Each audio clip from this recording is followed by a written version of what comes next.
السلام علیکم ورحمۃ اللہ وبرکاتہ۔ الحمد للہ نحمدہ ونستعینہ ونستغفرہ ونؤمن بہ ونعوذ باللہ من شرور انفسنا ومن سیئات اعمالنا، من یهده اللہ فلا مضل له ومن یضلل فلا هادی له، ونشهد ان لا الہ الا اللہ وحدہ لا شریک له ونشهد ان سیدنا ومولانا محمدا عبدہ ورسولہ۔ فقد قال اللہ تبارک وتعالی فی القرآن المجید والفرقان الحمید: اعوذ باللہ من الشیطان الرجیم، بسم اللہ الرحمن الرحیم۔ فلما قضینا علیہ الموت ما دلهم علی موتہ الا دابۃ الارض تاکل من ساعتها۔ صدق اللہ العظیم وبلغنا رسولہ النبی الامین المکین الکریم، لمن الشاہدین والشاکرین والحمد للہ رب العالمین۔ آئیے آغاز گفتگو سے قبل ہم اور آپ مل کر انتہائی خلوص و محبت کے ساتھ غمت خضرا کی جانب لو لگا کر حضور آقا نامدار مدینے کے تاجدار، ہم غریبوں کے غم گسار جناب رحمت مجتبیٰ محمد مصطفیٰ علیہ تحیۃ و ثنا صلی اللہ تبارک و تعالی علیہ وسلم کی بارگاہ بے کسب نام میں درود و سلام کا نذرانہ پیش کر اللہم صلی اللہ سیدنا محمد معادن الجود والکرم وآلہ وصحبہ وبارک وسلم۔ ایک مرتبہ پڑھ لیجیے: اللہم صلی اللہ سیدنا محمد صلاۃ تنجینا بہا من جمیع الاحوال والآفات وتقضی لنا بہا جمیع الحاجات وتطہرنا بہا من جمیع السیئات وترفعنا بہا عندک الدرجات وتبلغنا الغایۃ من جمیع الخیرات فی الحیاۃ بعد الممات انک علی کل شیء قدیر۔ رسول برکت کے لیے پڑھ: اللہم صلی صلاۃ کاملہ وسلم سلاما تاما علی سیدنا محمد علو الغد تنفرج بالقرب وتقضى بالحوائج تنال بالرغائب وحسن الخواتم ويستسقى الغمام بوجهه الكريم وعلى آلہ وصحبہ في كل لمحة ونفس بعدد كل معلوم لك یا اللہ یا اللہ یا اللہ۔ حضرت سیدنا سلیمان نبینا علیہ السلام کا ذکر خیر شروع تھا، جس میں اس سے قبل ہم نے سماعت کیا کہ جب بلقیس حضرت سلیمان علیہ السلام کی بارگاہ میں آئی تو آپ نے ایک عجیب و غریب محل تعمیر کروایا، اور بلقیس کو یوں لگا جیسے وہ پانی میں چلے گی، لیکن اس کے اوپر ایک شیشے کا محل تھا، لہٰذا اس نے جب اپنے کپڑے کو اٹھانا چاہا تو آپ نے اسے روک دیا، کہا کہ تم فوراً چلیے آپ۔ بلقیس کو احساس ہو گیا کہ یہ سلیمان علیہ السلام کا معجزہ ہے اور میں غلطی پر ہوں، تو اس نے اسی وقت توبہ کی اور کلمہ پڑھ کر کے مسلمان ہو گئی کہ میں حضرت سلیمان علیہ السلام کے ساتھ رب العالمین پر ایمان لاتا ہوں۔ بعض روایتوں میں کہ آپ نے کسی ملک کے ایک بادشاہ کے لڑکے سے اس کا نکاح فرما دیا، اور اکثر روایتوں میں یہ ہے، راجح قول بھی یہی ہے کہ آپ ہی مجھ سے نکاح فرما دیا۔ ابھی آخری اس قصے کا آخری پارٹ ہے، آخری حصہ ہے۔ اللہ تبارک و تعالیٰ نے حضرت سیدنا سلیمان نبی علیہ السلام کی وفات کا یہاں ذکر فرمایا۔ یاد رکھیے کہ موت ہر ایک نے آنی ہے، اور انبیاء علیہ السلام کی وفات بھی ہمارے لیے رحمت ہی ہے۔ میں اس کو انشاءاللہ اخیر میں ہم عرض کریں۔ اللہ نے فرمایا فلما قضینا علیہ الموت، کہ جب ہم نے حکم فرمایا حضرت سلیمان علیہ السلام کی وفات، ہم نے فیصلہ فرما دیا اور کہا کہ سلیمان اب آپ ہماری طرف لوٹ کر کے آ جائیں۔ ما دلہم، تو ہم نے جنات کی رہبری نہ کی، ہے نا، ان کو اس بات کا علم نہ ہونے دیا، کیونکہ آپ کے تابع تھے جنات، کیوں نہ ہونے دیا؟ علی موتہ، سلیمان علیہ السلام کی وفات، یعنی جنات کو حضرت سلیمان علیہ السلام کی وفات کا علم نہیں ہو سکا، الا مگر دابۃ الارض، دیمک جو کہ ایک چھوٹا سا کیڑا ہوتا ہے جو کہ لکڑی کو کھا جاتا ہے، لکڑی میں لگ جاتا ہے دیمک، تو اس دیمک نے جو ہے تو اس راز کو فاش کر دیا، اس کی وجہ سے یہ معاملہ ہو گیا۔ تاکل من ساتہ، وہ حضرت سلیمان علیہ السلام کے عصا کو کھاتا رہا، وہ جو دیمک ہے حضرت سلیمان علیہ السلام کے عصے کو کھاتا رہا، جس کے سبب سے وہ عصا نیچے سے کھوکھلا ہوا اور آپ کا جسد مبارک زمین پر آیا۔ فلما خر، پس آپ زمین پر تشریف لائے، آپ کا جسد مبارک جو اب تک کھڑا ہوا تھا اس عصے کے سہارے سے وہ زمین پر آ گیا۔ تبینات الجن، تو جنوں پر حقیقت ظاہر ہو گئی، ان پر کھل گیا، وہ جان گئے جو اب تک اس بات سے لا علم تھے، انہیں علم یقینی ہو گیا، جملہ شکوک ان کے ختم ہو گئے، وہ جس وہم و گمان میں تھے وہ ختم ہوا۔ وہ کیا تھا؟ اللہ کانوا یعلمون الغیب، جنوں کو یہ گمان تھا، جنوں کو اپنے آپ پر اس بات کا فخر تھا کہ ہم غیب جانتے، ہم چھپی ہوئی باتوں کو جان لیتے ہیں، لہٰذا یہاں پر ان کے اس دعوے کو غلط ثابت کر دیا گیا۔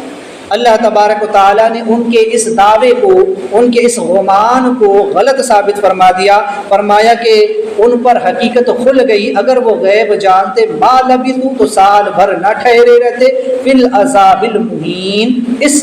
ذلت بھرے عذاب میں۔ خلاصہ یہ ہے کہ حضرت سلیمان علیہ السلام کے دور حیات میں جنوں کا یہ دعویٰ تھا، جنات جو ہوتے ہیں ان کا یہ دعویٰ تھا کہ ہم غیب جانتے ہیں، ہمیں غیب کی باتوں کا علم ہوتا ہے۔ اب غیب کیا ہے؟ چھپی ہوئی چیز جو غائب ہو، ہے نا، غائب سے بنا غیب، ہے نا، غائب جو ہمارے سامنے موجود نہ ہو، جو ہم سے پوشیدہ ہو، جسے ہم نہ دیکھ سکتے ہو۔ اور اصطلاح شرع میں غیب اسے کہتے ہیں کہ جسے انسان اپنے حواس خمسہ سے نہ جان سکے، جسے انسان اپنے کان، ناک، آنکھ وغیرہ، دل و دماغ سے اس کا ادراک نہ کر سکے، جسے ظاہری حواس سے انسان نہ معلوم کر سکے، وہ غیب۔ جیسے اللہ رب العالمین کی ذات ہمارے لیے غیب، ہم نے خدا کو دیکھا نہیں ہے، اس کی آواز نہیں سنی ہے، نہ ابھی ہم اس کو بظاہر جیسے محسوس کرنا چاہیے ہم نے اس کو محسوس کیا، نہ ہمارے دل و دماغ میں اس کا تصور جس طرح ہے وہ گزرا۔ جنت، جہنم، یوم آخرت، یہ سب چیزیں کیا ہے؟ فرشتے کیا ہے؟ یہ ہمارے لیے غیب، ہم سے چھپی ہوئی چیزیں ہیں، تو لہٰذا یہ ہم سے غائب ہے، اسے کہتے ہیں غیب، یعنی کہ ایسی بات کہ جسے انسان حواس خمسہ سے نہ جان سکے۔ تو چونکہ جنوں کا یہ دعویٰ تھا کہ وہ غیب جانتے، اب غیب کیا ہے یاد رکھیں، یہاں بات آئی تو عقیدے کی بات سمجھ لے کہ غیب، علم غیب، عالم الغیب ہونا یہ اللہ تعالیٰ کی شان ہے۔ بے شک ہم اہل سنت والجماعت کا یہ عقیدہ ہے کہ اللہ تبارک و تعالیٰ ہی عالم الغیب ہے، تمام غیوب کا جاننے والا، ہر چھپے اور ظاہر کو جاننے والا اللہ تبارک و تعالیٰ ہے۔ اور اللہ کا یہ علم ذاتی ہے، کسی کا دیا ہوا نہیں، اس کا علم غیر متناہی ہے نا، اس کی کوئی حد نہیں ہے نا، اور نہ وہ حادث ہے، ختم ہونے والا نہیں، فنا ہونے والا نہیں ہے، وہ ازل سے اور ہمیشہ تک رہنے والا، اس سے کوئی چھین نہیں سکتا۔ لیکن اللہ تبارک و تعالی اپنی فضل سے اپنے بندوں میں جسے چاہتا ہے غیب کا علم عطا فرماتا ہے۔ جیسے انبیاء، انبیاء علیہم السلام کو اللہ تبارک و تعالیٰ بذریعہ وحی علم غیب عطا فرماتا ہے، اور اولیاء کو بذریعہ کشف اللہ تعالیٰ علم غیب عطا فرماتا ہے۔ تو انبیاء، اولیاء کا علم غیب اللہ کی عطا سے، اللہ کے دینے سے ہے، اور یہ حادث ہے، یہ فنا بھی ہو سکتا ہے، اور یہ دو حدوں کے درمیان ہے، یہ تو حدوں کی دنیا بنی تب سے لے کر تو دنیا کے اختتام تک کا ہے۔ بہرحال میں اس کی تفصیل میں نہیں جاتا، بس عقیدے کی بات سمجھ لے کہ عالم الغیب ہونا یہ شان صرف اللہ کی ہے، لیکن اللہ تبارک و تعالیٰ اپنے فضل سے اپنے نبیوں اور ولیوں کو غیب کا علم عطا فرماتا۔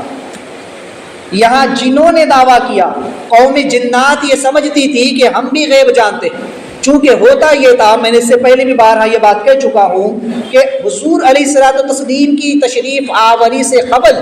شیاطین اور جنات آسمانوں پر جایا کرتے اور فرشتوں کے درمیان جو گفتگو ہوتی تھی اسے سن لیا کرتے تھے۔ ان میں سے ایک آدھ بات جب وہ آ کر زمین پر بیان کرتے تو اسے خوب مرچ و مسالہ لگا دیتے اور پھر اس بات کو بیان کرتے۔ اگر وہ ایک بات صحیح نکل جاتی تو لوگوں کو گمان ہوتا کہ ہاں یہ لوگ سچے ہیں، یہ جو کہہ رہے ہیں یہ بات صحیح ہے۔ تو لہٰذا اس طرح سے انہوں نے لوگوں پر اپنا سکہ بٹھا دیا، لوگوں کو یہ گمان کرا دیا، یہ باور کرا دیا کہ ہم غیب جانتے ہیں۔ تو لہٰذا ان کا یہ گمان کہ ہم غیب جانتے ہیں سلیمان علیہ السلام کی وفات سے باطل ہو گیا، چونکہ اگر وہ غیب جانتے تو دو باتیں ہوئی۔ اگر انہیں غیب کا علم ہوتا تو وہ جان جاتے کہ سلیمان علیہ السلام وفات پا چکے، جیسے ہی آپ کی روح قبض ہوتی ادھر ان لوگوں کو خبر ہو جاتی۔ اور دوسری بات یہ کہ چلو اس وقت نہ ہوئی، بعد میں بھی ہوتی تو کم از کم وہ سلیمان علیہ السلام کی تسخیر میں آپ کی جو ہے تو طاعت میں وہ نہیں رہتے، ہے نا، اس وقت وہ آپ کی بندش میں نہیں رہتے تھے بلکہ وہ فوراً نکل جاتے تھے۔ لہٰذا سال بھر تک وہ سلیمان علیہ السلام کی تسخیر میں رہے، لہٰذا ان کا یہ گمان باطل ہو گیا کہ وہ غیب جانتے ہیں۔ لہٰذا جب سلیمان علیہ السلام کا جسد مبارک زمین پر آیا تب جا کر کے انہیں پتہ چلا کہ سلیمان علیہ السلام تو وفات پا چکے ہیں، تو لہٰذا وہ سال بھر تک اس ذلت کے عذاب میں مبتلا نہ رہتے جس پر سلیمان علیہ السلام نے لگایا تھا، جن بڑے بڑے کاموں پر اور سخت کاموں پر ان کی ڈیوٹی، ان کی ذمہ داری لگائی گئی تھی۔ ایک روایت میں ہے کہ حضرت سلیمان نبی علیہ السلام کی جب وفات کا وقت قریب آیا تو اس کی علامت ظاہر ہوئی۔ اس کی علامت کیا ظاہر ہوئی کہ سلیمان علیہ السلام کا دستور تھا، آپ کا معمول یہ تھا کہ آپ روزانہ جب عبادت خانے میں تشریف لے جاتے عبادت کرنے کے لیے تو ایک پودا نکل کر کے آتا اور وہ پودا جڑی بوٹی کا ہوتا اور وہ آ کر کے سلیمان علیہ السلام سے باتیں کیا کرتا اور حضرت سلیمان علیہ السلام کو بتاتا کہ میں فلاں فلاں ہوں، میرا نام فلاں ہے، میری تاثیر یہ ہے اور میں فلاں فلاں مرض میں کام آؤں۔ سلیمان علیہ السلام اس کو لکھ لیتے تھے اور اپنے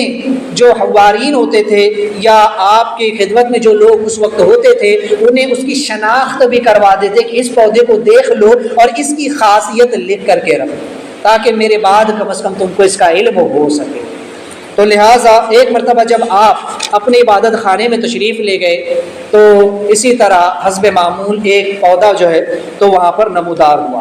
اور اس نے سلیمان علیہ السلام سے کہا کہ میں فلاں فلاں ہوں اور میری تاثیر یہ ہے، اور اس کے بعد اس نے کہا کہ میرے سبب اب آپ کے ملک میں آپ کی سلطنت میں خرابی پیدا ہو، میرا نام خروب ہے اور اب آپ کی سلطنت میں خرابی پیدا ہو۔ اللہ تعالیٰ نے سلیمان علیہ السلام کی طرف وہی بھیجی کہ اب آپ کی وفات کا وقت قریب آ گیا۔ سلیمان علیہ السلام نے جو وصیت لکھوانی تھی وہ وصیت لکھوائی اور اللہ کی بارگاہ میں دعا کہ اے مولا کریم میری وفات کا وقت قریب آ گیا ہے، اے اللہ میں یہ چاہتا ہوں کہ میری موت کا علم، میری وفات کا علم جنوں اور شیاطین پر 1 سال تک پوشیدہ رکھا جائے، 1 سال تک جنات اور شیاطین کو پتہ ہی نہ چلے کہ میری روح پرواز کر گئی ہے، میں وفات پا چکا ہوں، اس لیے کہ میں نے ان کے طرف جو بڑے بڑے کام لگائے ہیں، جو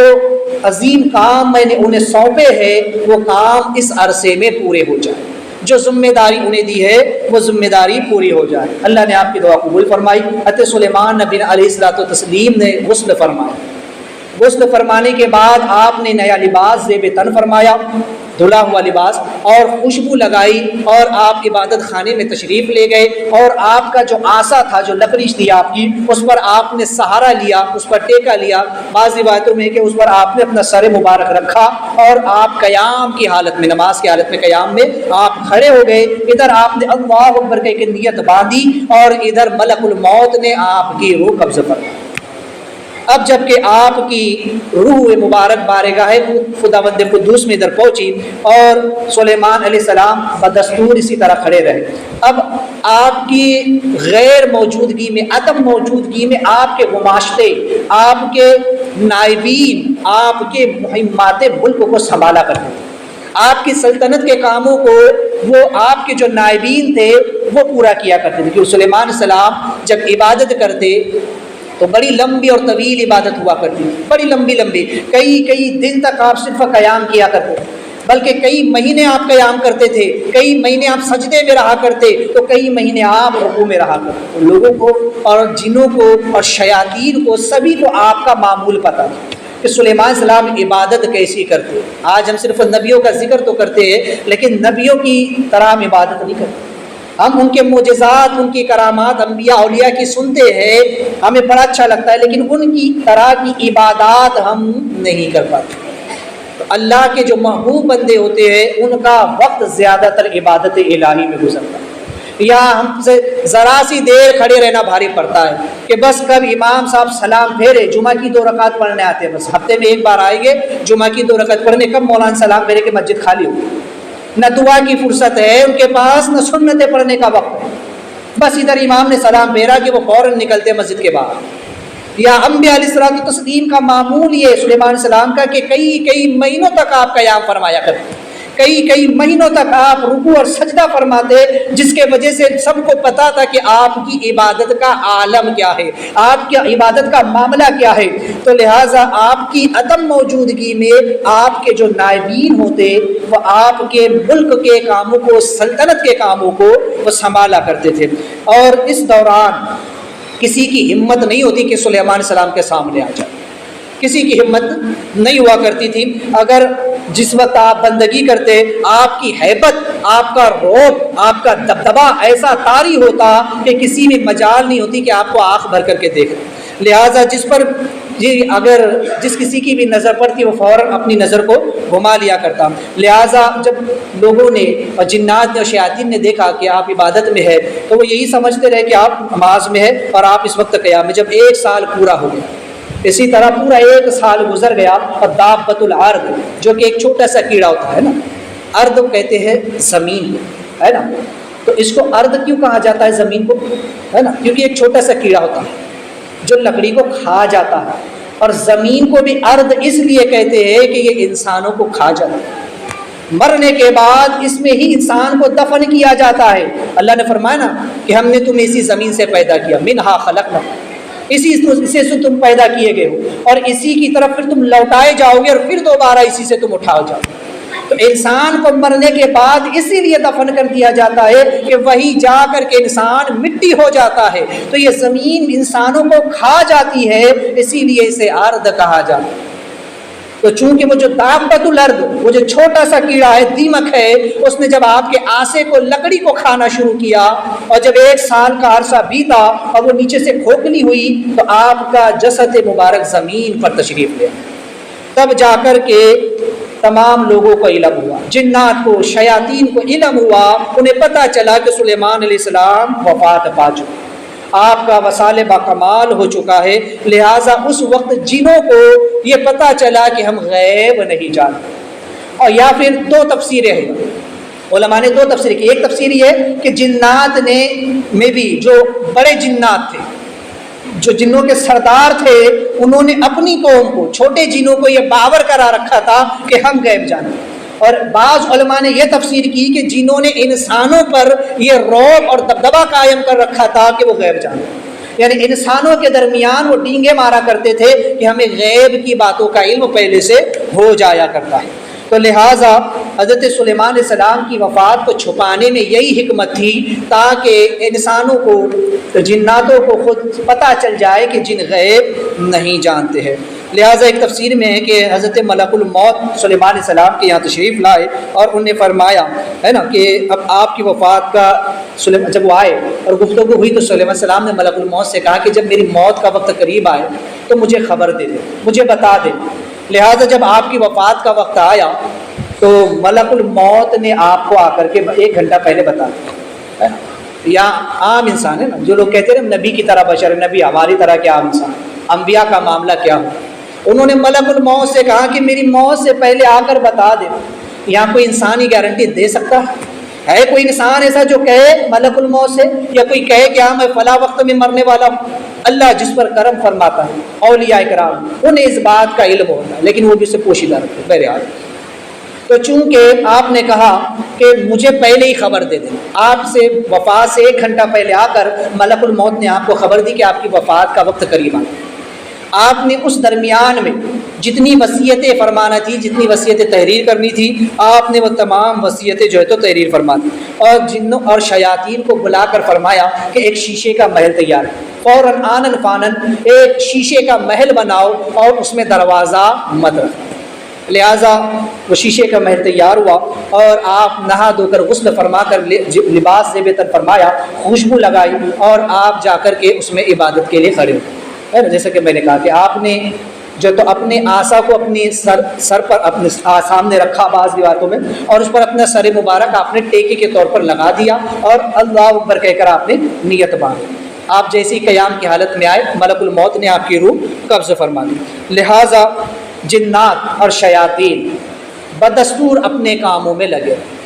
وہ جب بھی سلیمان علیہ السلام کو دیکھتے شیشے کے محل، کانچ کا محل ہے، اب کانچ کے آر پار سب نظر آتا ہے، تو وہ دیکھتے تھے کہ ہاں سلیمان علیہ السلام جو ہے ابھی قیام کی حالت میں ہے، کھڑے ہوئے نماز پڑھ رہے، تو وہ اپنے کاموں میں لگے رہتے تھے۔ تو لہٰذا اس طرح وہ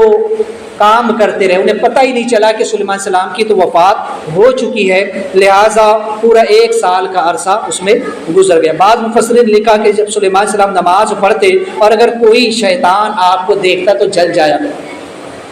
آپ کی ہیبت ایسی ہوتی، آپ کا رعب اور دبدبہ ایسا ہوتا، آپ کی عبادت کا اثر ایسا ہوتا تھا کہ کوئی شیطان اگر آپ کو دیکھتا اس حالت میں تو وہ آپ کے رعب اور آپ کے جلال سے جل جایا کرتا تھا۔ اور ایک مرتبہ جب اسی اثنا میں ایک شیطان کا وہاں سے گزر ہوا تو اس نے کوئی آواز نہیں سنی، سلیمان علیہ السلام کے پڑھنے کی اسے کوئی آواز نہیں آئی، ہے نا، تو قریب گیا، قریب جا کر کے اس نے دیکھا ایک دروازہ تھا، اس کو توڑ کر کے شیشے کو یا بعض باتوں میں جا کر کے اس نے اندر دیکھا تو سلیمان علیہ السلام وفات پا چکے، لہٰذا اس نے تمام جنوں اور شیاطین کو بلایا، پھر وہ لوگ دروازہ توڑ کر کے اندر داخل ہوئے اور پھر انہوں نے جب دیکھا کہ آپ تو وفات پا چکے ہیں اور آپ کی جو آسا تھا جب اس کو انہوں نے دیکھا تو وہ نیچے سے اسے دیمک کھا چکی، تو انہوں نے یہ معلوم کرنے کے لیے، حساب لگانے کے لیے کہ سلیمان علیہ السلام کی وفات کب ہوئی، انہوں نے دوبارہ دیمک کو جو ہے تو آپ کے آسے پر چھوڑا، تو 8 پہر میں، یعنی یوں سمجھ لیجئے کہ 1 دن کے اندر اس دیمک نے اس لکڑی کو جتنا کھایا اس سے ان لوگوں نے حساب جوڑا، حساب لگایا اور پتہ چلا کہ 1 سال پہلے سلیمان علیہ السلام وفات پا چکے۔ اب جا کر کے انہیں پتہ چلا کہ سلیمان علیہ السلام تو کب کے وفات فرما چکے، اور ہم جو ہے تو یہ سمجھ کر، یہ گمان کر کر کہ وہ حیات میں ہے، ہم یہ سنگین جو ہے تو کام کرتے رہے، بڑے بڑے جو کام ہم کو دیے گئے وہ ہم کرتے رہے، ہے نا۔ کشف الاسرار میں ہے کہ سلیمان علیہ السلام کی طرف سے ان پر سزا متعین تھی، اگر کوئی جن یا کوئی شیطان کوئی کام نہیں کرتا تو آپ اسے کیا سزا دیتے تھے کہ جب آپ کو ان پر جلال آتا، غصہ آتا، تو آپ کیا کرتے، اس کو پکڑ کر کسی ایک مٹکے میں بند کر کے اوپر سے اس کا منہ بند کر دیا کرتے اور اسے سمندر میں پھینک دیتے، بعض اور یا تو پھر 2 پتھروں کے درمیان اس کو باندھ کر کے اسے کسی دریا میں ڈال دیتے، یا پھر اس کے بالوں ہی سے اس کے ہاتھ اور پیر کو باندھ کر اسے سمندر کی تہہ میں گہرائیوں میں چھوڑ دیا کرتے۔ تو یہ سخت قسم کا عذاب سلیمان علیہ السلام نے دیا کرتے تھے، تو تمام جن اور شیاطین آپ سے جو ہے تو ڈرا کرتے تھے۔ جناب فقار نے فرمایا کہ آیت سے معلوم ہے کہ جنات صرف سلیمان علیہ السلام کی تسخیر میں، یعنی کہ اس آیت کریمہ سے یہ پتہ چلتا ہے کہ تمام جنات اور شیاطین سلیمان علیہ السلام کے تابع فرمان، ہے نا، آپ سے پہلے کسی نبی کے تابع نہیں دیے گئے اور آپ کے بعد ہے نا۔ ہمارے آقا علیہ السلام کی شان نرالی، ان کے تابع بھی رہے، لیکن جس طرح خاص طور پر سلیمان علیہ السلام کا یہاں ذکر ہے ویسا نہیں، ہے نا۔ تو چونکہ وہ سلیمان علیہ السلام ان سے سخت قسم کے کام لیا کرتے تھے، بڑے بڑے جو کام ہوتے تھے وہ ان سے کیا کرتے تھے، کیوں؟ اس لیے کہ ان کا جسم بڑا بھاری اور بھرکم ہوتا تھا اور بڑے طاقتور ہوا کرتے تھے، تو اس لیے سلیمان علیہ السلام ان سے یہ کام لیا کرتے تھے۔ اور چونکہ سلیمان علیہ السلام کے زمانے میں جنوں کو انسان اپنی آنکھوں سے دیکھ سکتے تھے، کیونکہ کام ان کی طرف بڑا بھاری ہوتا، تو جس کے سبب سے ان کے جسم موٹے ہو جاتے تھے اور بڑی ان کی لمبی چوڑی حالت ہوتی، ہائٹ ہوتی، اور بڑے ہی بھیانک شکل کے ہوتے، انسان بھی ان کو دیکھ لیا کرتے تھے۔ اب چونکہ سلیمان علیہ السلام کے وفات کے بعد انہوں نے یہ کام چھوڑ دی، اب وہ یہ کام نہیں کرتے، اب وہ ثقیل چیزیں، وزندار چیزیں نہیں اٹھاتے ہیں یا بوجھ نہیں اٹھاتے ہیں، اس لیے وہ لوگوں کی نگاہوں سے غائب، اب وہ ہمیں نظر نہیں آتے ہیں۔ قاضی عبدالجبار نے کہا کہ قرآن مجید سے معلوم ہوتا ہے کہ سلیمان علیہ السلام کے زمانے میں اللہ تعالیٰ نے جنات کو کثیف اجسام عطا فرمائے ہیں، یعنی کہ ایسا جسم ان کو اس وقت ملا ہوا تھا جس کو ہم دیکھ سکتے ہیں۔ ابھی ان کا جسم اتنا لطیف، اتنا باریک ہے کہ وہ ہمیں دکھائی نہیں دیتا، اگر کوئی جن ہمارے سامنے بھی تو ہم کو دکھائی نہیں دیتا، ہے نا۔ ہماری ظاہری آنکھ اس چیز کو دیکھ سکتی ہے، اس مادے کو، اس میٹر کو دیکھ سکتی ہے جو جسم رکھتا ہے، جو وجود رکھتا ہے نا، جو جسم رکھتا ہے ہم اسی کو دیکھ سکتے ہیں۔ جو چیز جسم نہیں رکھتی ہے نا، سائنس بھی کہتا ہے، تو ہم اسے اپنی ان آنکھوں سے دیکھ نہیں سکتے ہیں۔ تو چونکہ جنات اور شیاطین اب لطیف جسم رکھتے تو وہ ہمیں نظر نہیں آتے ہیں۔ تو لہٰذا یہ انبیاء علیہ السلام کے معجزات میں سے ہے اور اولیاء کی کرامات سے کہ وہ ان کو دیکھ لیتے ہیں۔ اب چونکہ ایک چیز سمجھ لیجئے یہاں پر کہ سلیمان علیہ السلام کی جب وفات کا وقت آئے، یہاں چند چیزیں میں آپ کو بتاؤں۔ تو حضرت سلیمان علیہ السلام نے اللہ سے فرمایا کہ مولا کریم 1 سال تک جن اور شیاطین پر میری وفات کو، میری موت کو پوشیدہ رکھا جائے، انہیں پتہ نہ چلے۔ اب یہاں بتانا چاہوں گا کہ جو لوگ انبیاء اولیاء کو جو ہے نا اپنی طرح کا بشر سمجھتے، وہ سمجھتے کہ اہل تاریخ نے لکھا ہے کہ سلیمان علیہ السلام سفید رنگ یعنی خوبصورت تھے، اور جسیم اللہیم یعنی بڑا آپ کا جسم مبارک جو تھا وہ بڑا ہی بھاری بھرکم تھا اور نہایت حسین و جمیل انسان تھے، اور آپ کے جسم پر بال بھی بہت زیادہ تھے، آپ ہمیشہ سفید لباس پہنا کرتے تھے، اور آپ کی عمر 53 سال تھی، اور بیت المقدس کی تعمیر کے بعد 29 سال تک آپ زندہ رہے۔ اس کے بعد آپ نے اس دار فانی سے وفات فرمائی۔ تو اب جب آپ کی وفات ہوئی، آپ اس دار فانی سے پردہ فرمائے، ہے نا، تو میں نے کیا بتایا تفسیر میں ہے کہ علماء فرماتے ہیں کہ آپ نے غسل فرمایا، لباس پہنا، خوشبو لگائی، اور پھر اپنے آسے کا سہارا لے کر آپ کھڑے ہوئے۔ ادھر آپ نے تکبیر کہی اللہ اکبر، اپنے ہاتھ باندھے، اور ادھر ملک الموت نے آپ کی روح قبض کر لیا۔ قرآن نے کیا کہا؟ قرآن کا ہے نا واضح لفظوں میں یہاں پر قرآن نے کہا کہ ما لبثوا، ہے نا، تو وہ سال بھر نہ ٹھہرے رہتے۔ کون؟ جنات۔ حضرت سلیمان علیہ السلام کی تسخیر میں لبثوا ہے نا، یعنی سال بھر تک، گویا سال بھر تک ادھر آپ نے جو ہے ادھر آپ نے نیت، قرآن کے الفاظ ہے، یہ قرآن کے الفاظ ہے، ما لبثوا یعنی کہ سال بھر تک جنات آپ کی تسخیر میں رہے۔ ادھر سلیمان علیہ السلام نے اللہ اکبر کہہ کر نیت باندھی، اور ادھر ملک الموت نے روح قبض کی، تو سال بھر کا لفظ قرآن نے استعمال کیا۔ تو قرآن کی نص سے یہ ثابت ہوتا ہے کہ سلیمان علیہ السلام 1 سال تک اسی طرح کھڑے رہے۔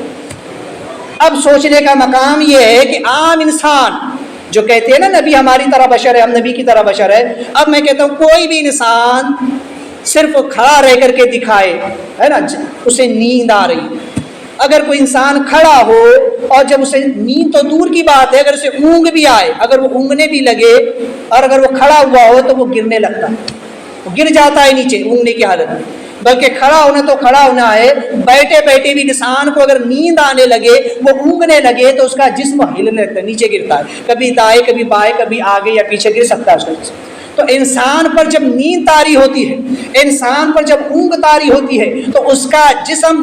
گرنے لگتا ہے، وہ توازن کھو دیتا ہے۔ اگرچہ کسی چیز کے سہارے سے ہو تب تو ٹھیک ہے، لیکن سہارا نہ ہو تو وہ بھی گر جاتا ہے، لیکن سہارا بھی کب تک اسے برداشت کرے گا، ہے نا۔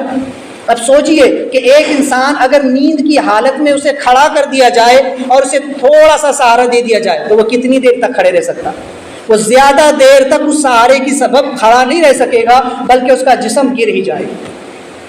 لیکن کمال دیکھے یہاں، نبی کا معجزہ دیکھے، جو کہتے ہیں نا نبی ہماری طرح کے بشر ہے، انبیاء مر کر مٹی میں مل جاتے معاذ اللہ، تو یہاں پر سلیمان علیہ السلام ایک وفات فرمائے، 1 سال کا عرصہ بیت گیا، اور آپ کا جسم مبارک اس عصا کے سہارے سال بھر تک جیسے کہ ویسے کھڑا۔ اب سال میں 3 موسم ہوتے ہیں، سردی، گرمی، بارش۔ گرمی سبھی جانتے ہیں کہ گرمی کیا ہوتی ہے نا، اور وہ زمانہ کوئی کولر اے سی کا زمانہ نہیں تھا، وہ زمانہ فیان اور پنکھوں کا زمانہ نہیں تھا، بلکہ اس زمانے میں صرف قدرتی ہوائیں ہوا کرتی تھی۔ اب ایسے وقت میں اگر انسان زندگی گزار رہا ہے تو وہ کیسی زندگی گزار رہا ہو؟ اب سوچنے کی بات یہ ہے کہ 1 سال تک جسم مبارک جیسے کہ تیسے کھڑا رہا، لیکن علماء فرماتے کوئی تغیر و تبدل نہ آیا۔ اگر انسان گرمی میں 1 دن نہ نہائے تو اسے پسینے سے اس کی حالت خراب ہو جاتی ہے، اس کا پورا لباس پسینے سے بھیگ جاتا ہے، اس کے بدن سے بدبو آنا شروع ہو جاتی ہے۔ لیکن علماء تفاسیر میں فرماتے ہیں 1 سال تک جسم مبارک سری و سالم کھڑا رہا، نہ گرا، نہ ہلا، نہ جسم میں کوئی تغیر آیا، نہ چہرے کا رنگ بدلا، نہ کپڑوں میں بدبو آئی، نہ ہی اس پر کوئی اثر ہوا، بلکہ کپڑوں پر دھول دھبے کا ایک داغ بھی نظر نہیں آتا۔ پورا سال بیت جانے کے بعد بھی جب جن شیاطین اور انسانوں نے دیکھا تو آپ کا چہرہ پھول کی طرح شگفتہ کھلا ہوا تھا، آپ کے چہرے پر اس وقت بھی رونق ہی تھی اور آپ کے جسم سے خوشبو مہک رہی تھی۔ 1 سال جو کہتے ہیں نا نبی ہماری طرح کے بشر ہے، ذرا دیکھے ان کے مرنے کے بعد ان کے گھر والے بھی کہتے ہیں میت کو جلدی اٹھاؤ، ہے نا؟ کوئی بھی انسان ہو جب موت ہو جاتی ہے تو سب سے پہلے کیا طے ہوتا ہے؟ بھائی موت کا وقت، وہ اٹھانے کا وقت، جنازے کا وقت کیا ہے؟ ہر کوئی آ کر پوچھتا ہے میت کو کب اٹھائے گے؟ ہر انسان کا پہلا سوال، فون بھی لگایا آپ نے فلاں کا انتقال، ہاں اٹھا رہے، کون سے ٹائم میں اٹھائیں گے؟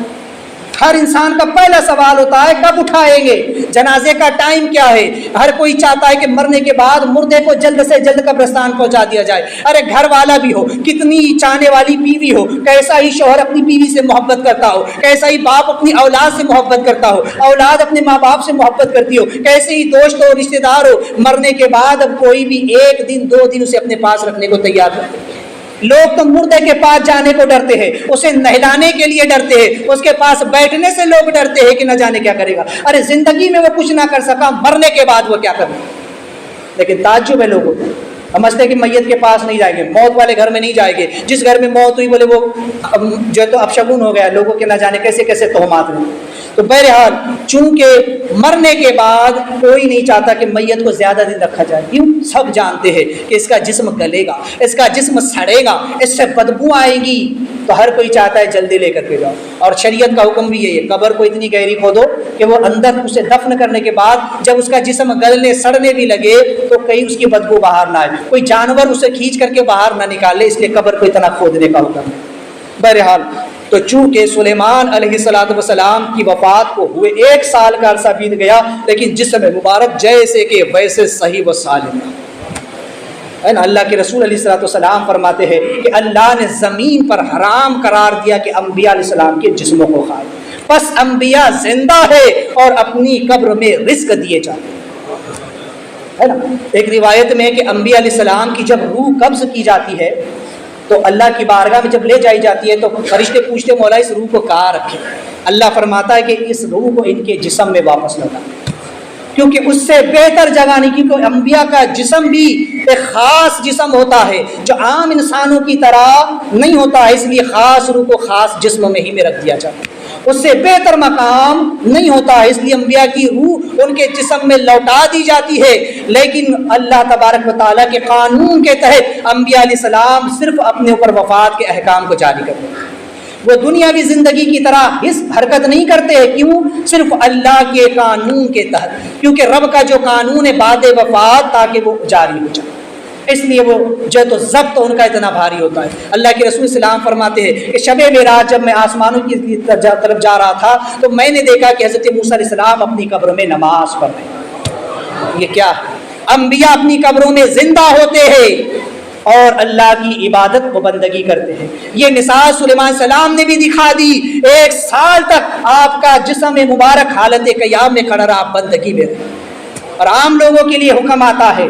عام انسانوں کے لیے شریعت کے قانون بیان کرتی ہے، جس انسان کی موت جس عبادت کو کرتے ہوئے ہو جائے اللہ قیامت تک اس کا ثواب اس کو عطا کرے۔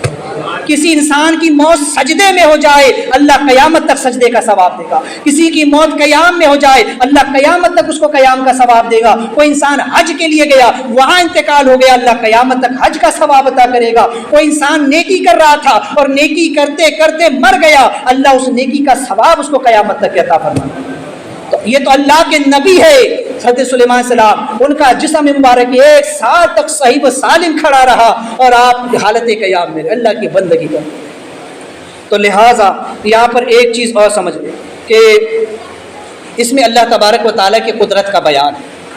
ہے نا، کہ یہاں بتایا گیا کہ حضرت سلیمان علیہ السلام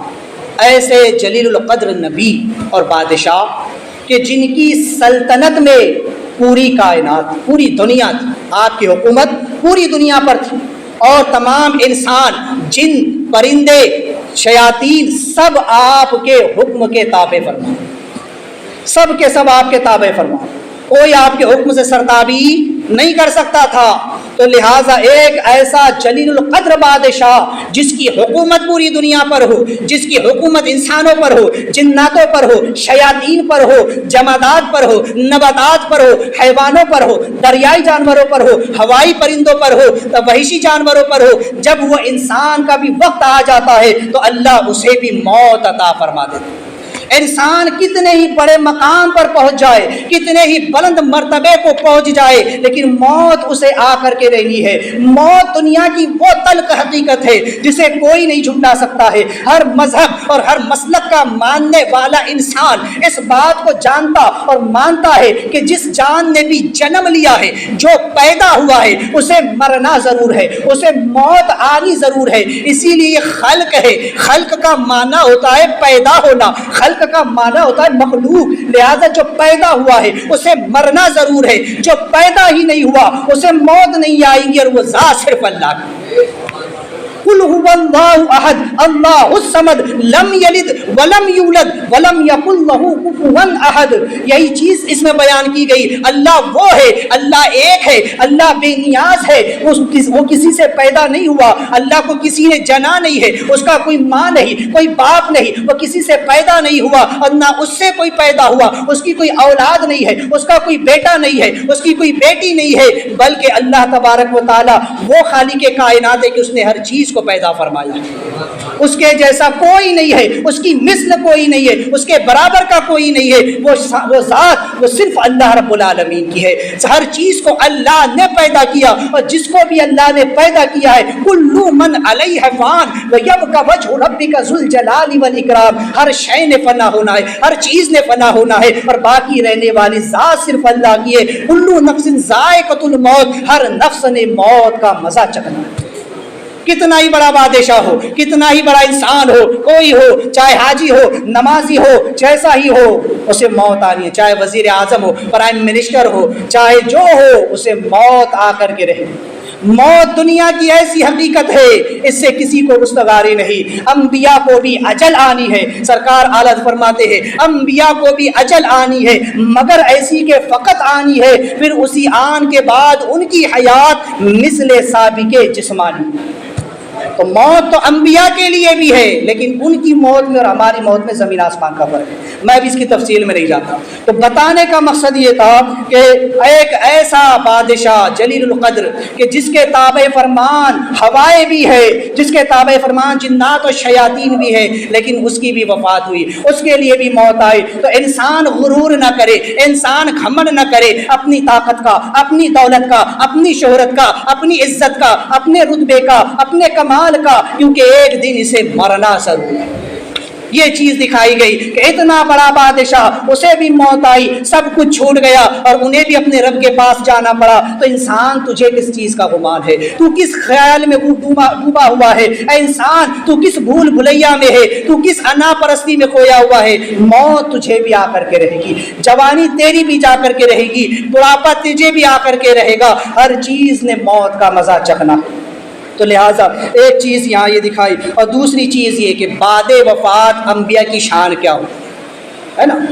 بعد وفات بھی نبی کی شان کیا ہوتی ہے کہ آپ کی وفات کے بعد بھی 1 سال تک جسم مبارک جیسے کہ ویسے کھڑا رہا، کوئی بدبو پیدا نہیں ہوئی، کوئی تغیر و تبدل نہ ہوا، بلکہ جسم مبارک سے خوشبو ہی آتی رہی،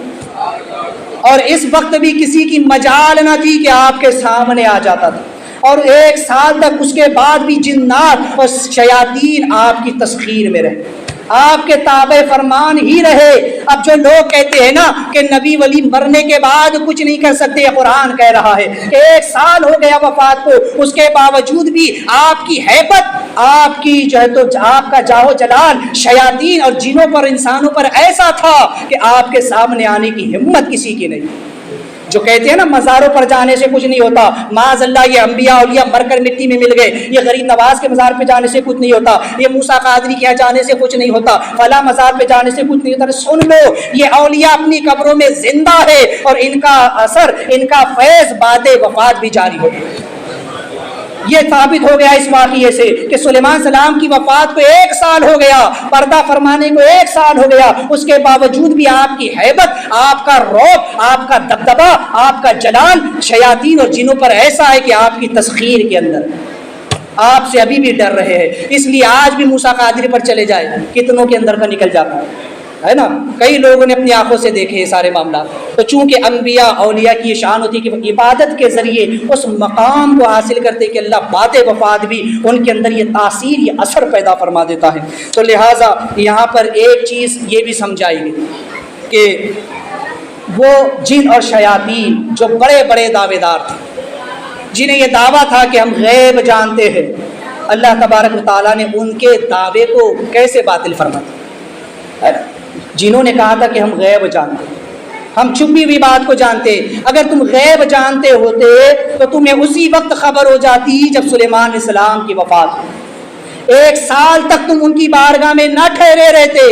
لہٰذا اللہ تبارک و تعالیٰ نے کس طریقے سے ان کے گمان کو توڑا، ان کے خیال کو اللہ نے باطل فرما دیا۔ لہٰذا وہ لوگ سمجھ لے جو بڑے بڑے دعوے کرتے ہیں، جو بڑی بڑی ڈینگیں مارتے ہیں، وہ سمجھتے خدا کچھ نہیں دیکھ رہا، بے شک اللہ سب دیکھ رہا۔ اور جس دن اللہ اپنی رسی کھینچے گا تو ایک چھوٹے سے واقعے کے ذریعے ان کو عبرت کا نشان بنا دے۔ وہ خبیث مہاراج جو میرے آقا کی شان میں گستاخی کر رہا ہے، جو خبیث مردود حضور کی عظمت و عصمت پر انگلی اٹھا رہا ہے اور اپنی دریدہ زبان سے حضور کی شان اقدس میں گستاخی کر رہا ہے، وہ یہ اگر سمجھ بیٹھا ہے کہ وقت کی حکومت اس کا کچھ نہ کرے گی تو بے شک یہ حکومت اس کا کچھ نہ کرے، لیکن رب کا قانون جب اپنا سزا دینے پر آئے گا، جب رب تبارک و تعالیٰ اس کو سزا دینے پر آئے گا تو کسی چھوٹے سے جانور کے ذریعے اسے عبرت کا نشان بنائے گا۔ یہ دنیا دیکھیں گی، اس لیے کہ جب نمرود نے خدائی دعویٰ کیا اور جب نبی سے الجھا تو اللہ نے ایک لنگڑے مچھر کے ذریعے عبرت کا نشان بنا کر رکھ دیا۔ ایک لنگڑے مچھر کے ذریعے پوری دنیا نے اس کا تماشا دیکھا۔ اور آج یہ بھی واقعہ جو میں آپ کو سنا رہا ہوں کہ جنہوں کا یہ دعویٰ تھا کہ ہم غیب جانتے ہیں، ایک چھوٹے سے کیڑے نے، ایک دیمک نے جب سلیمان السلام کی لکڑی کو کھایا تب جا کر ان کو پتا چلا کہ سلیمان السلام کو وفات پائے ہوئے 1 سال کا عرصہ گزر گیا۔ ایک چھوٹے سے کیڑے کے ذریعے اللہ نے انہیں ذلیل اور رسوا کر دیا، ان کے دعوے کو ملیا میٹ کر دیا، ان کے دعوے کو کافور کی طرح اڑا دیا کہ دیکھ لو جو تمہیں اتنا بڑا دعویٰ تھا کہ ہم غیب جانتے، ایک چھوٹے سے کیڑے نے تمہیں ذلیل کر دیا۔ تمہیں اس کیڑے کے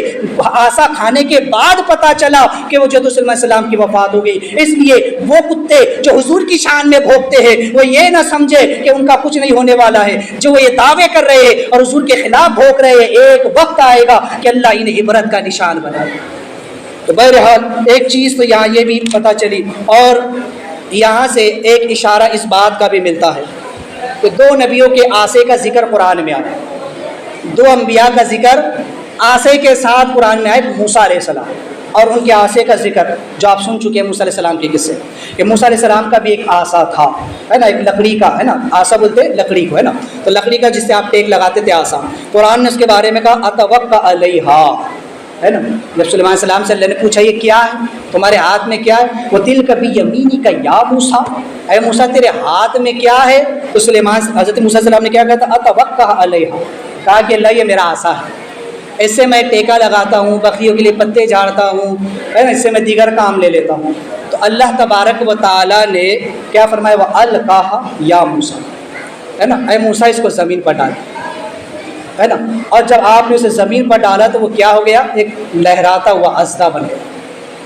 وہ لکڑی کا عصا جس پر موسیٰ علیہ السلام نے سے آپ کام، موسیٰ علیہ السلام جس سے کام لیا کرتے تھے، اس عصے کو جب آپ نے اللہ کے حکم سے زمین پر ڈالا تو وہ عصا اژدھا بن گیا، اس کی حقیقت بدل گئی، لہٰذا جس پر آپ نے سہارا کیا تھا وہ سہارا گویا ٹوٹ گیا۔ اور اسی طرح سے اللہ تعالیٰ نے آپ کے عصے کو، آپ کے سہارے کو توڑا۔ اسی طرح یہاں سلیمان علیہ السلام جو آپ اپنے عصے پر سہارا لے کر کے کھڑے ہوئے تھے، تصوف کے نقطے جو بیان کر رہا ہے، سمجھے اس کو، صاحب تفسیر بیان فرماتے ہیں کہ وہ عصا جس پر سلیمان علیہ السلام سہارا لے کر کے کھڑے ہوئے تھے، جب اسے نیچے سے دیمک نے کھایا تو اس کے بعد آپ کا جسد اقدس زمین پر آیا، گویا جس عصے کا آپ نے سہارا لیا جب وہ ٹوٹا تو آپ کا جسم مبارک زمین پر آ گیا۔ لہٰذا تصوف کا نقطہ یہ ہے کہ انسان کو چاہیے کہ وہ دنیا کے سہاروں پر بھروسہ نہ کرے۔ جس نے ان دنیاوی سہاروں پر بھروسہ کیا، اللہ نے ان کے سہاروں کو توڑ دیا، اللہ نے ان کے آسوں کو جو ہے تو اس طریقے سے عبرت کا نشان بنایا کہ لوگ اس سے سبق حاصل کریں۔ گویا اور لوگوں کے لیے، عام لوگوں کے لیے سبق ہے کہ ہم جو دنیاوی چیزوں پر یقین کرتے ہیں، اس پر بھروسہ کرتے ہیں، اس کو سہارا بناتے ہیں، ہمیں سہارا صرف اللہ کا رکھنا چاہیے، بھروسہ صرف اللہ کی ذات پر رکھنا چاہیے۔ بے شک ایاک نعبد و ایاک نستعین، اے اللہ ہم تیری ہی بندگی کرتے اور تجھی سے مدد چاہتے۔ لیکن ایک بات یہاں سمجھیں، اب کوئی وہابی دیوبندی یہاں یہ نہ کہے کہ اس سے انبیاء اولیاء خارج ہیں۔ نبیوں اور ولیوں پر بھروسہ کرنا، ان پر سہارا کرنا، یہ اس کے توکل کے خلاف نہیں ہے، یہ اس کے خلاف نہیں ہے، کیونکہ یہ اس وقت پیدا ہوتا ہے کیونکہ ان لوگوں نے نبیوں اور ولیوں کو خدا سے جدا سمجھا۔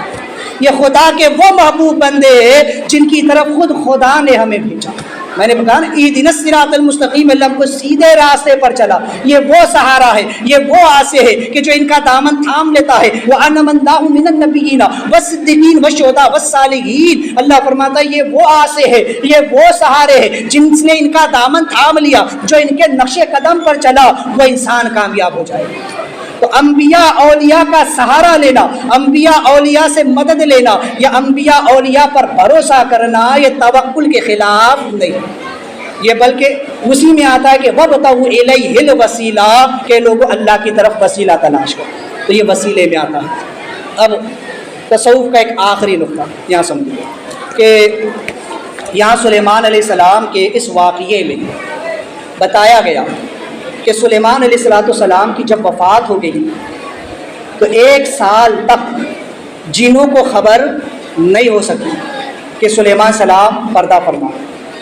جب دیمک نے آسے کو کھایا، لکڑی کو کھایا اور نیچے سے لکڑی کوکل ہو گئی، کمزور ہو گئی، تب آپ کا جسم مبارک زمین پر آیا، تب جا کر ان کو پتہ چلا کہ سلیمان السلام کی وفات ہو گئی۔ وفات ہونے کو 1 سال کا عرصہ بیت چکا ہے۔ اب انسان کے جسم میں، اس کی میں آپ کو ایک مثال دوں کہ میں نے اس سے پہلے بھی کہا کہ انسان کی جو روح ہے اس کی مثال مثل سلیمان علیہ السلام، اور یہ پورا جسم مثل ان کی سلطنت کے ہے، اور یہ ہاتھ، پیر، کان، ناک، یہ چیزیں جو ہے یہ آپ کے لشکر کی طرح ہے۔ جس طرح آپ کی بارگاہ میں لشکر ہوتا ہے نا، انسانوں کا، جنات کا، شیاطین کا، پرندوں کا اور وحشی جانوروں کا، تو اس طرح سے یہ اس کے لشکر ہے۔ اور یہاں پر نفس امارہ، یہ اس کی مثال جن کی طرح، اس کی مثال کیا ہے؟ جن کی طرح۔ تو جس طرح جنوں نے یہ دعویٰ کیا کہ ہم غیب جانتے ہیں، اب جن کیا ہوتے ہیں؟ یہ سرکش ہوتے ہیں۔ قرآن نے کہا افریتم من الجن، ایک سرکش خبیث جن نے کہا ہے نا، قرآن نے کہا نا۔ تو جن جو ہوتے ہیں، جو شیاطین ہوتے ہیں، یہ خبیث ہوتے ہیں، ان کا کام ہی ہوتا ہے شرارت کرنا، اور نفس کا کام بھی یہی ہوتا ہے۔ قرآن نے کہا ان النفس لامارۃ بالسوء، کہ نفس امارہ کا کام تو یہی ہے کہ برائی کی دعوت ہے۔ نفس امارہ کا کام ہی ہے شرارت کرنا، نفس امارہ کا کام ہی ہے انسان کو گناہوں کی طرف لے کر کے جانا۔ اسی لیے اللہ کے رسول نے فرمایا کہ سب سے بڑا جہاد اپنے نفس سے جہاد کرنا، اپنے نفس سے لڑنا ہے۔ تو چونکہ نفس کا کام ہی شرارت کرنا ہے، اور روح جو ہے یہ پاکیزہ ہوتی ہے، روح خدا کی طرف سے۔ قرآن نے کہا کہ ابو بھی آپ سے پوچھتے ہیں نا، کلی روح کیا ہے؟ آپ فرما دیجیے امر رب، روح میرے رب کے امر سے ہے، یہ میرے رب کا ایک راز ہے، یہ میرے رب کی ایک حکمت ہے۔ تو روح عالم امر سے ہے، خدا کا ایک راز ہے، اور نفس یہ ایک شیطان کی طرح شرارتی ہے جو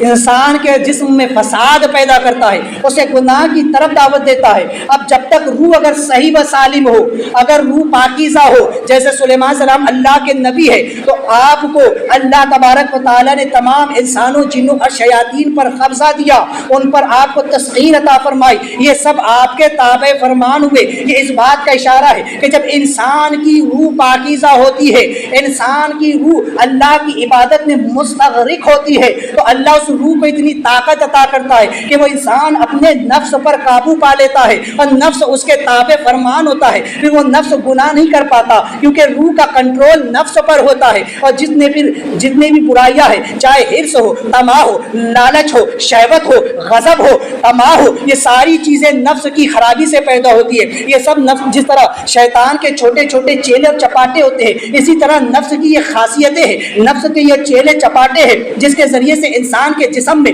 اس کے دل و دماغ میں فساد پیدا ہوتا ہے۔ لیکن جب روح مضبوط ہو تو وہ نفس پر کنٹرول رکھتی ہے اور یہ گناہ نہیں کرتا۔ لیکن جب روح اپنے نسب سے ہٹ جاتی ہے، اپنے مقصد سے ہٹ جاتی ہے، جب انسان کی روح ہی خود جو ہے تو گناہوں میں ملوث ہونے لگتی ہے، تو پھر نفس اس پر حاوی ہو جاتا ہے۔ پھر نفس پورے جسم پر غالب آتا ہے، وہ ہاتھ سے گناہ کرواتا ہے، پیر سے کرواتا ہے، آنکھ سے کرواتا ہے، جگر اعضاء سے گناہ کرواتا ہے، پھر نفس پورے جسم پر قابو پا لیتا ہے۔ تو سلیمان علیہ السلام جب تک حیات تھے، آپ کی حکومت جن و شیاطین پر تھی، پردہ فرمانے کے بعد وہ آپ کی تسخیر سے جب نکلے تو اب وہ لوگوں کو پریشان کرنے لگے۔ اسی طرح جب تک روح پر نفس غالب ہے، نفس پر روح غالب ہے تو وہ کچھ نہیں کرتا، لیکن جب روح نکل جاتی ہے نا، اب کیا ہوتا ہے، جسم بے جان۔ یہاں نفس کے بڑے بڑے دعوے ہوتے ہیں، انا ہے نا، نفس میں سب سے بڑی چیز کیا ہوتی ہے؟ انا، میں، یہ نفس کا دعویٰ۔ وہاں جنوں کا دعویٰ تھا ہم غیب جانتے ہیں، یہاں نفس کا دعویٰ ہے انا خیر منہ، میں سب سے بہتر، ہے نا، یہ نفس کا دعویٰ ہے۔ شیطان نے یہی تو کہا تھا آدم علیہ السلام کے مدد کا، انا خیر منہ، میں سب سے بہتر، میں سب سے اچھا ہوں۔ آج ہر انسان یہ دعویٰ کرتا ہے، وہ کیا، وہ میرے آگے کیا لگے گا، وہ جمعہ اٹھنے والا میرے سامنے کیا ٹھہرے گا۔ ہر انسان انا پرستی میں لگا ہوا ہے، پرستش میں لگی ہے عقل انسان، انا کا بت خدائی کر رہا ہے۔ ہر انسان اپنے آپ کو منوانے میں لگا ہے، اپنی انا کے بت کو پوجنے میں لگا ہے۔ ہر انسان، میں حاجی صاحب، میں نمازی صاحب، میں فلاں صاحب، میں ڈھکا صاحب، ہر انسان اپنے شہرت، اپنے رتبے، اپنے کمال، اپنے مرتبے کو دکھا کر لوگوں پر اپنی فوقیت جتلانا چاہتا ہے۔ یہ نفس کی خاصیت، یہ نفس ہے جو انسان کے اندر سے کہتا ہے انا خیر منہ،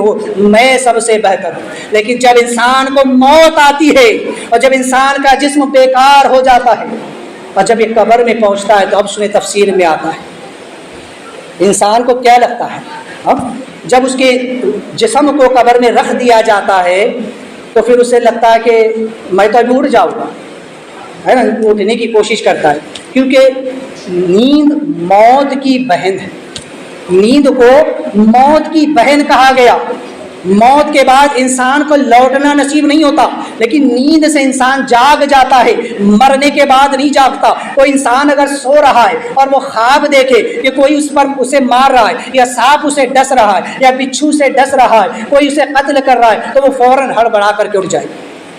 وہ فوراً گھبرا کر کے اٹھ جائے گا، یہاں سے بیدار ہو جائے گا۔ لیکن مرنے کے بعد جب وہ قبر میں جاتا ہے تو جب فرشتے آتے ہیں، جب عذاب دینے والے فرشتے آتے ہیں، تو اس وقت وہ اٹھنے کی پوری کوشش کرتا ہے کہ میں اٹھ جاؤں گا، یہ خواب ہے، میں نیند دیکھ رہا ہوں، میں کوئی سپنا دیکھ رہا ہوں، وہ بھرپور کوشش کرتا ہے، لیکن اب اسے لوٹنا نصیب نہیں ہوتا۔ یہاں تک کہ جب دیمک اس کے جسم کو کھاتی ہے، جب کیڑے مکوڑے اس کے جسم کو کھاتے ہیں، اور جب اس کا جسم گلنا اور سڑنا شروع ہوتا ہے، تب جا کر اسے احساس ہوتا ہے میں تو مر چکا ہوں، اب مجھے لوٹ کر جانا نصیب نہیں۔ جیسے یہاں دیمک نے لکڑی کو کھایا اور تب جنوں کو خبر ہوئی اور پتا چلا کہ اب ہماری کوششیں بیکار ہیں، ہمیں تو کوئی غیب نہیں ہے، اب ہم لوگوں پر اپنا دعویٰ نہیں ٹھوک سکتے۔ اب یہاں انسان کو قبر میں احساس ہوتا ہے کہ میں نے یہ کیا دنیا میں زندگی گزار کر آئی، میں تو سمجھ رہا ہوں یہ نیند ہے، میں جاگ جاؤں گا، لیکن اب لوٹ کر آنا نصیب نہیں ہوگا۔ اب یہاں جب فرشتے عذاب کے آئیں گے، جب سانپ بچھو قبر میں ڈسیں گے، وہ کوشش کریں گا کہ اٹھ جاؤ، لیکن اٹھ نہیں پائے گا۔ جب جسم گلنا شروع ہوگا، سڑنا شروع ہوگا، تب جا کر اسے احساس ہوگا کہ اب تو میں مر چکا ہوں، اب میری موت ہو چکی ہے، اب میں نہیں اٹھ سکتا۔ تو اس سے پہلے کہ قبر میں یہ حالات گزرے، انسان یہاں کی زندگی کو سنوار، اپنی زندگی کو ایسی بنا لے کہ قبر میں جا کر اسے پچھتانا نہ پڑے، بلکہ قبر میں جائے تو وہ انتظار کرے کہ کب میرے آقا تشریف لائے اور میں ان کا دیدار کروں۔ کیونکہ اللہ والوں کے لیے موت ایک تحفہ ہوتی ہے، کیونکہ وہ مرنے کے بعد اپنے آقا کا دیدار کرتے ہیں، اپنے رب کا دیدار کرتے ہیں، ان کی قبر کو جنت کے باغوں میں سے ایک باغ بنا دیا جاتا ہے۔ دنیا مومن کے لیے قید خانہ ہے، الدنیا سجن للمؤمنین و جنت للکافرین، دنیا مومنوں کے لیے قید خانہ اور کافروں کے لیے جنت ہے۔ یہاں پر موج مستی کرنا، عیش و عشرت کرنا یہ کافروں کا کام ہے، مومن کے لیے تو قید خانہ ہے، جب وہ مرتا ہے تب اس قید سے چھوٹتا ہے اور قبر میں جا کر آرام کرتا ہے۔ لیکن اگر ہم نے یہاں کافروں کی جیسی زندگی گزاری، یہاں اگر ہم نے عیش و عشرت کی زندگی گزاری، ہم کہتے ہیں ارے بھلا کافر کو اتنی دولت ملی، اللہ نے مجھ کو کیوں نہیں دی؟ ارے کیوں اس پر رشک کرتا ہے؟ تو قید میں ہے، ذرا دیکھو قید خانے میں جا کر، جیلوں میں جا کر دیکھو ذرا کہ وہاں قیدیوں کی زندگی کیسی ہوتی ہے، پھر بھی اللہ نے تمہیں کرم فرمایا، تمہیں بے شمار نعمتیں عطا فرمائی، تو انسان اس نعمت کو کیوں نہیں دیکھتا جو آج اللہ نے عطا کی؟ وہ اس کو کیوں دیکھتا ہے جو اللہ نے دوسرے کو دیا؟ وہ ایسے اللہ کے انصاف پر بھروسہ نہیں، بلکہ اللہ نے مومنوں پر تو کرم فرمایا کہ دنیا میں مختصر دیا اور آخرت میں اس کا بھرپور صلہ اللہ عطا فرمایا، اور کافروں کو دنیا میں سب کچھ دے دیا اور آخرت میں کچھ بھی انہیں نہیں ملنے والا۔ تو یہ سمجھ لے، اور موت سے پہلے انسان اپنی موت کی تیاری کر لے، چاہے کیسا ہی انسان ہو اسے موت آ کر کے رہے گی۔ اللہ تبارک و تعالی ہم تمام کو موت سے قبل موت کی تیاری کی توفیق عطا فرمائے۔ حضرات چونکہ نماز کے مسائل کا سلسلہ شروع تھا، اس ضمن میں یاد 3 مسئلے جو تو سماعت کریں۔ وطر کی تیسری رکعت میں قرات کے بعد وطر میں دعائے قنوت پڑھنا ہے نا، دعائے قنوت پڑھنا اس میں واجب، اصل میں اس میں دعا پڑھنا واجب، اور دعائے قنوت کا پڑھنا سنت موقتہ ہے نا۔ اگر کوئی شخص جو ہے تو دعائے قنوت پڑھنا بھول گیا اور رکوع میں چلا گیا تو اب لوٹ کرنا، بلکہ اخیر میں سجدہ سہو کر لے، اس کی نماز ہو جائے گی۔ اسی طرح دعائے قنوت آہستہ پڑھنی چاہیے ہے نا، صرف اتنی کہ اپنے کان خود سن لیں، چاہے پھر وہ جماعت سے پڑھتا ہو یا تنہا پڑھتا ہو، ادا پڑھتا ہو یا قضا پڑھتا ہو، رمضان میں پڑھتا ہو یا غیر رمضان میں پڑھتا ہو، ہر وقت یہی حکم ہے کہ دعائے قنوت کو آہستہ پڑھے، یعنی کہ اپنے کان خود سن لے، جہری طور پر اس کو نہ پڑھے۔ اور جس شخص کو دعائے قنوت یاد نہ ہو ہے نا، میں نے پہلے کہا کہ دعا کا پڑھنا واجب، لیکن دعائے قنوت کا پڑھنا سنت موقتہ ہے نا وطر میں۔ اب اگر کسی کو یاد نہیں ہے تو جب تک وہ کیا کرے تو ربنا آتنا فی الدنیا حسنۃ وفی الآخرۃ وحسنۃ وقنا عذاب النار، یہ دعا یاد ہے۔ اگر اتنا بھی کسی کو یاد نہ ہو سکے تو 3 مرتبہ اللہم اغفر لنا کہے، لیکن کب تک؟ جب تک یاد نہیں ہے، لیکن اس کو یاد کرے کیونکہ یہ سنت موقع، لہٰذا ان مسائل کو ذہن میں رکھے اور اپنی نماز کی اصلاح کرے۔ اور آنے گفتگو کی غلطی و توبہ کرتا ہوں، استغفر اللہ ربی من کل ذنب و اتوب الیہ، لا الہ الا اللہ محمد رسول اللہ۔